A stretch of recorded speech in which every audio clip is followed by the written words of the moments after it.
Magandang buhay!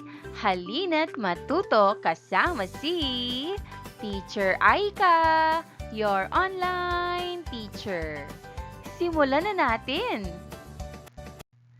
GMRC Grade 2, Term 1, Week 1, Day 1 to 2. Mga batayang impormasyon tungkol sa sariling pamilya. Muli, ako si Teacher Aika, ang inyong online teacher. Simulan na natin!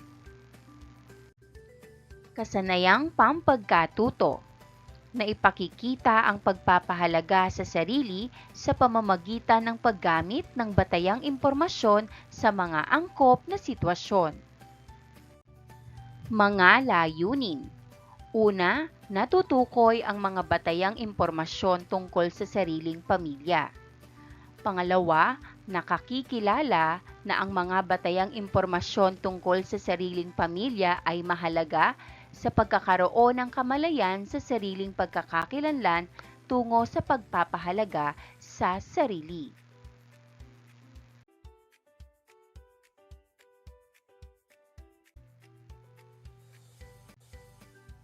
Magandang araw sa inyong lahat! Masaya ako sapagkat narito kayong lahat. Bago natin simulan ang ating aralin, tayo ay umawit. Kung ikaw ay masaya, sabayan ang inyong guro. Para sa inyo, ano ang ipinahahayag ng larawan?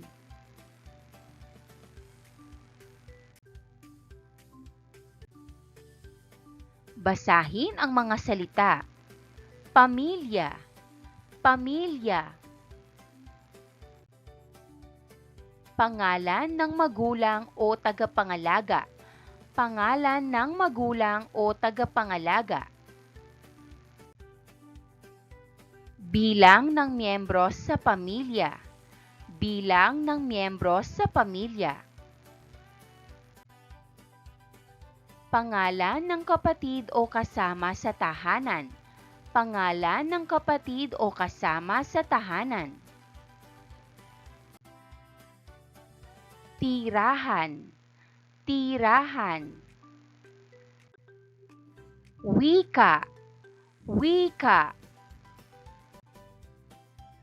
Ano ang kahulugan ng mga ito? Pamilya. Ang pamilya ay tumutukoy sa pinakamaliit na unit ng lipunan na binubuo ng ama, ina, anak at iba pang miyembro nito. Pangalan ng magulang o tagapangalaga. Pangalan ng magulang o tagapangalaga ay pagkakakilanlang tawag sa magulang o tagapangalaga. Bilang ng miyembro ng pamilya. Ang bilang ng miyembro ng pamilya ay tumutukoy kung ilan ang kasama sa tahanan. Pangalan ng kapatid o kasama sa tahanan. Ang pangalan ng kapatid o kasama sa tahanan ay ang pagkakakilanlang tawag sa mga kasapi ng pamilya. Tirahan. Tirahan ang tawag sa lugar o lokasyon kung saan matatagpuan ang tahanan. Wika. Wika ang tawag sa salitang ginagamit sa pakikipag-usap ng mga tao sa isang pook o lalawigan.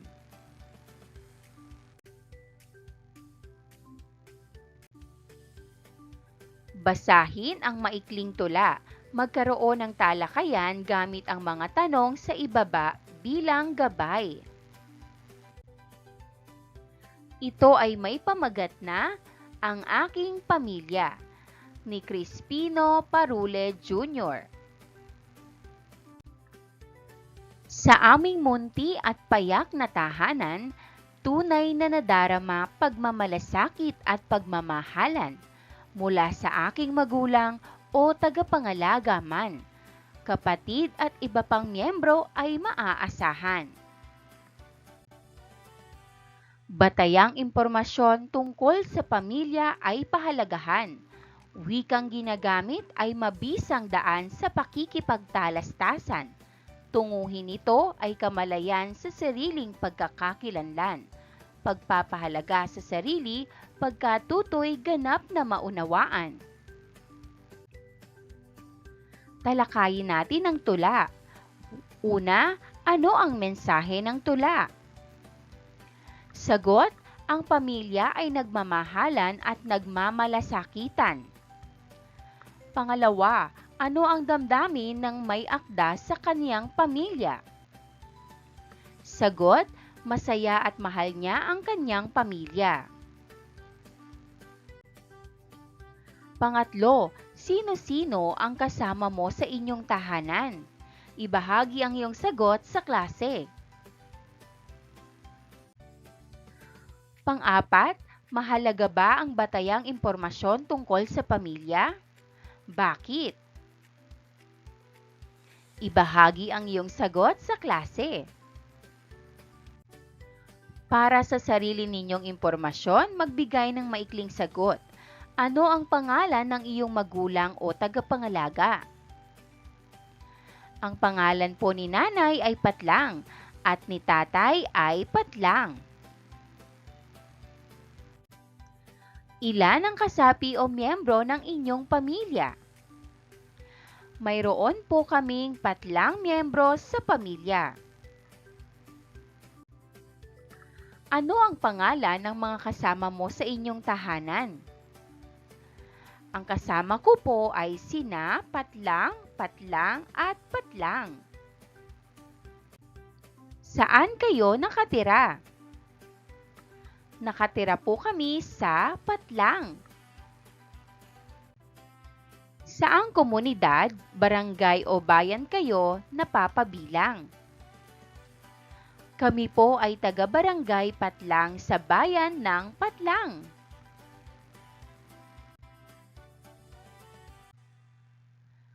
Ang pagkakaroon ng mga batayang impormasyon tungkol sa sariling pamilya ay mahalaga sa pagkakaroon ng kamalayan sa sariling pagkakakilanlan tungo sa pagpapahalaga sa sarili. Mahalagang maisapuso ang mga batayang impormasyon tungkol sa pamilya tulad ng: una, pangalan ng magulang. Pangalawa, bilang ng miyembro ng pamilya. Pangatlo, pangalan ng kasama sa tahanan.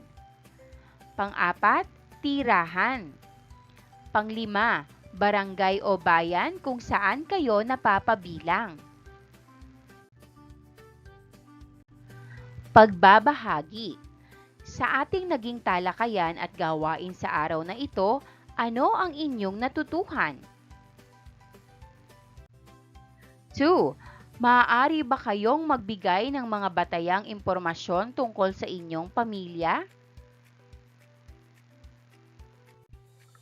3. Mahalaga ba na inyong natutukoy ang mga batayang impormasyon tungkol sa pamilya? Bakit? 4. Anong pagpapahalaga ang nalilinang kung may kamalayan sa mga batayang impormasyon tungkol sa pamilya? Ipaliwanag.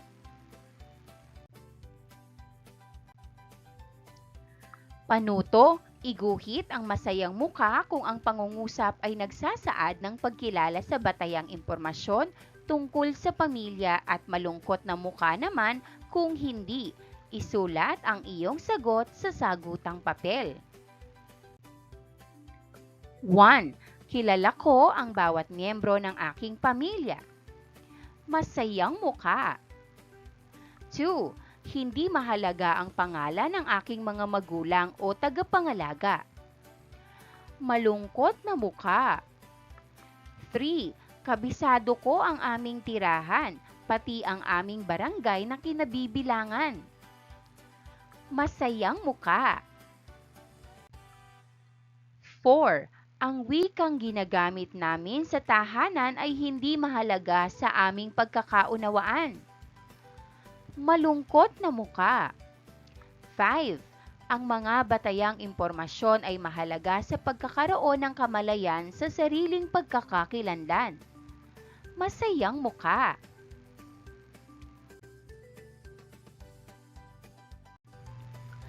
Ilista sa iyong kwaderno ang mga batayang impormasyon tungkol sa iyong pamilya tulad ng: una, pangalan ng magulang o tagapangalaga. Pangalawa, bilang ng miyembro sa pamilya. Pangatlo, pangalan ng mga kasapi sa pamilya. Pang-apat, tirahan. Panglima, wika na ginagamit sa tahanan.